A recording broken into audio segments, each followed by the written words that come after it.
waste our time and don't waste your. We are not interested.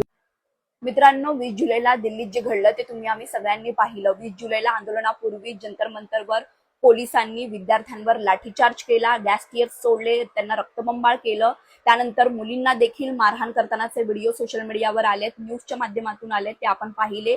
मुलींना चुकीचा स्पर्श केला आणि त्यावर विकृतपणे हसतानाचे व्हिडिओ देखील सोशल मीडियावर व्हायरल झाले, ते आपण पाहिले. आणि याच संदर्भात एका वकिलाने सुप्रीम कोर्टात याचिका दाखल केली.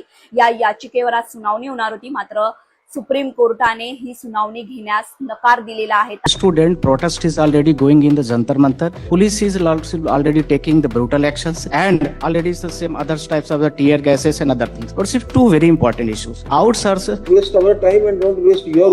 Lordship, Your time is more valuable than ours. Lordship, students are seeking here the three very important pairs. First one is the NEET examination, free and fair examinations conducted by the government. First, second is the Lordship, the NTA agencies should be dissolved because since last 10 years, Lordship, examinations. Thank you very much. Thank you. Lordship, Yes, madam. Anyone. some very important observation, Lordship, because Thank you. police is really brutally unfair people's Lordships and enter in this, Lordship, please. All right. Item 2.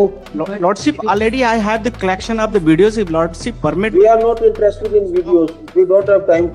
सरन्यायाधीश सूर्यकांत यांच्या अध्यक्षतेखाली 3 खंडपीठासमोर ही सुनावणी होणार होती, मात्र सुनावणी घेण्यास स्पष्ट नकार दिल्यामुळे वकिलांनी सांगितलं की आमच्याकडे व्हिडिओचा संग्रह आहे, तो तुम्ही एकदा बघा, तुमची परवानगी असेल तर मी दाखवतो. मात्र सीजे सूर्यकांत यावर म्हणाले की आम्हाला हे व्हिडिओ बघण्यात अजिबात रस नाही. आणि यावरूनच आता असं दिसतंय की सुप्रीम कोर्टाला देखील विद्यार्थ्यांचं म्हणणं, त्यांची बाजू ऐकण्यास काहीही रस उरलेला नाहीये.